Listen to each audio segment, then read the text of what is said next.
did the college football portal save or ruin college football? Let's start with Emma.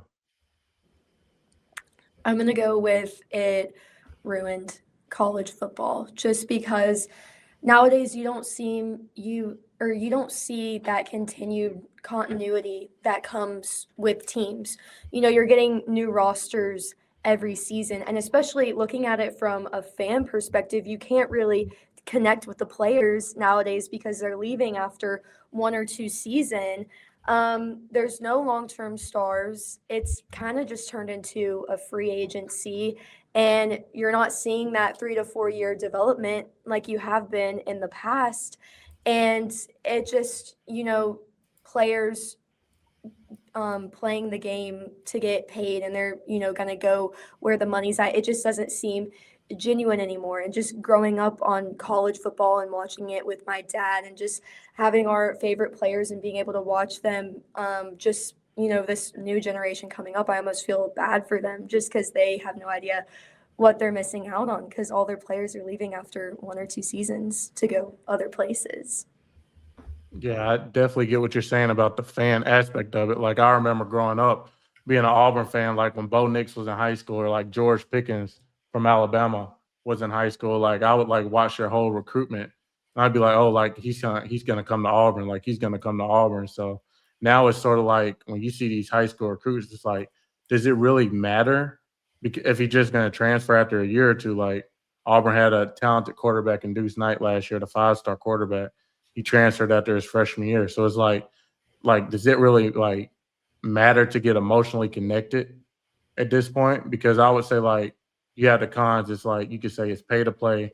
You could say fans can grow an emotional bond, and like bowl games are sort of meaningless because players are like announcing their intent to get in the portal, and you see stuff like your roster can get crushed up, like head coach gets fired or you have a bad season. It's like bound to happen. But I will say this, like the pros of it you can say are stars can have redemption stories like a Joe Burrow going to LSU. Like we would have never seen that if he just stayed at the bench at Ohio State. You could say Bo Nix when he was at Auburn. He didn't have the type of success he wanted. He goes to Oregon, becomes a Heisman finalist. Malik Willis was on the bench at Auburn, goes to Liberty. Now he's starting quarterback for the Dolphins. So like you could see like some stories are like they're like worth it. Like Trinidad Chambliss, he was at D2. I never knew who he was until last year. So like you could sort of like see how you can see the pros and cons, but I think the cons outweigh the positive. How about you, Antonio? Hmm. Now you kind of took the words out of my mouth, except I feel like that kind of outweighs the cons. I feel like I guess it just depends on how you look at it. Because if you look at it as a product, I feel like it's definitely more negative. Like Emma said, from the fan perspective. But there's so many players that like got to the league and like got paid and won, and they would have never if they stayed with their original schools and just like wrote Yes. it out. However, or maybe their coach got fired and they wouldn't have integrated in the system well and would have just like fell behind the times. Jalen Hurts is another good example. He got benched for Tua and then Yes. went to Oklahoma, and then look at him now, Super Bowl champion. Granted, he probably would have been drafted anyways, but Mm-hmm. like he wouldn't have had that season in Oklahoma to be like, oh yeah, like I'm still that guy. Like I got benched for Tua, but like I'm still Yeah. good. You know, Playoffs. Yeah. we had the greatest quarterback season of all time come from a transfer in his first year to school, Joe Burrow at LSU. Uh, I'm trying to think of some other players that you ain't mentioned, but I Cam mean, Newton. yeah, there you go. Come on But now. that wasn't a really like a transfer portal era, but that's a guy that transferred that was in he was behind Tim Tebow. Mm-hmm. So it's like you just really never know like what a guy can do in another situation, and he wins the national championship. So I Right. mean, it's really I can definitely see how it could be a pro, but there's some things that could be adjusted to make it a little better. So it's Mm-hmm. not free agency every year or pay to play. I could Yeah, I definitely wouldn't see what you're disagree saying. there. There Hmm. definitely needs to be like some sort of balance because when all we have so many people that enter the portal too, is it's so hard to like, if nothing else, filter through like as like a school to be like, oh, okay, we have like, this is just a number I'm throwing out here, 5,000 players that want to come to our school. and like express interest and are available in the portal, and now we got to bring that down. Like you said, from the fan perspective, I mean, it's really kind of hard to like fall in love with the players, knowing that if they have a good season, and let's say for like McNeese, just because of like me and Connor go there, right?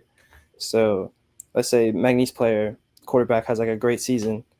Already in the McNeese fans' minds, they're like, okay, Keep they're going. definitely transferring to at the least an FBS school, getting out of the FCS, and we're probably gonna not have a similar player come in unless there's somebody behind him that's like a stud.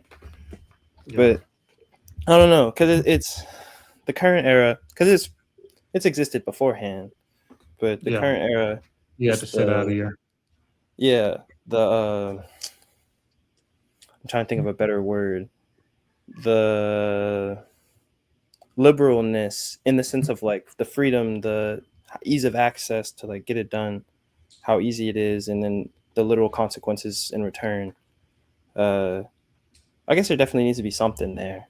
If nothing else, whenever you're recruiting these people coming in, have somewhere like in some sort of contract of some sort, if not Yeah. like integrated in the NIL thing or whatever, like just some sort of commitment just from the players to the schools that Yeah. needs to be like included somewhere. I don't know where, I don't know how. I'm not here to fix that, but Yeah. uh, I understand the what's the word, The thought. the thought process behind like it being a more negative thing. But I feel like with most things, and you can extend that to NIL too, but that's a different topic, kind of. As long as there's some sort of like system that makes it easier and like more streamlined and more fair, I feel like it's always going to be a positive. But right now, I could agree with y'all. Yeah, I guess I could say it's a ruining thing, at the least if they don't do anything about it. Yeah. You definitely have to feel for the G5 teams too. Like, look at North Texas. They have a crazy season. Their head coach is going to get poached. He goes to Oklahoma State. They lose like 20 players, their best players. All their stars are going to go to Oklahoma State. Or you look Mm-hmm. at a team like Tulane or South Florida, their head coach and their team have a good season, they're gone. Because you already know if you have a good season at the G5, somebody's going to be calling your head coach and somebody's going to be calling your players, if not that. So, I mean, it's just a tough situation if you're a fan of a G5 team because everybody's looking at what your players are doing. You have anything else on it, Emma? I have a follow-up question to that. As you're looking at, these players specifically, I think back to, I don't know how familiar y'all are with Jared Curtis, but when he was committed Yes. to Georgia, then he uncommitted, then he committed back, and then he eventually committed to Vanderbilt. What are y'all's thoughts on even before, you get into college and you're committing and then you're uncommitting? What are y'all's takes on that? I don't really have like a dislike or like. I feel like the high school, like they're young, they're kids. They play. They're gonna play games. Like I know it was a long time he was committed to Georgia. He played a lot of games with Georgia. I think at one time he was thinking about going to Oregon. But I mean, it's just like it's an example. Like Jared Curtis sees like Diego Pavia leaving. Like you can't blame him for wanting to try and compete for the starting quarterback as a freshman, knowing you go to Georgia, you're gonna have to wait maybe a year, 2 years, three at the max if Georgia wants to go to the portal after Gunnar Stockton leaves. So you can definitely see. Isn't he from Nashville as well? Mhm. Yeah, so you can definitely see why a guy like that would want to stay home and try and play early rather than go to a blue blood like Georgia. Yeah, I feel you. Especially because you're a high schooler, right? I feel Yeah, like committing, like, so it depends on when you commit to. I feel like really you could fix all of this just by like not like as a school being like, okay, at this like certain day, this is when it's like, well, I guess it kind of already exists, huh? I was about to say that's a signing day. I was about to describe a signing day, but it's yeah, already, damn, that's funny. it's a But I society. mean, I guess change the verbiage because yeah, commit is like a very like solid like term. You hear the word commit, Yeah, it's like you're, for lack of a better term, committed. Like that's like you're signed up for this, like you're going to do this type thing. But at like 16, 17 years old, and even earlier for some, it's like that's a big decision to make. And a lot of things can change in between then. So I don't know. I feel like it don't really matter for me. I wouldn't say I'm like a fan of someone doing that per se, especially as like a supporter of LSU. That happens like so many times. There's so many kids Yeah. that'll be like, "Oh yeah, we're going to LSU," and then because that happened earlier too. I'm trying to think of his name. Do y'all know who I'm talking about? He committed to LSU and then decommitted. I guess How there's so long many ago? people. Yeah, I it's can't so really many. figure it out. If I would find it, I'll send it to y'all after this. But there was somebody that committed to LSU and then he decommitted, and everyone was like mad, and I was like, "There's some kid. Like, why are we even on his top like that? Like, let Yeah. him figure out where he wants to play.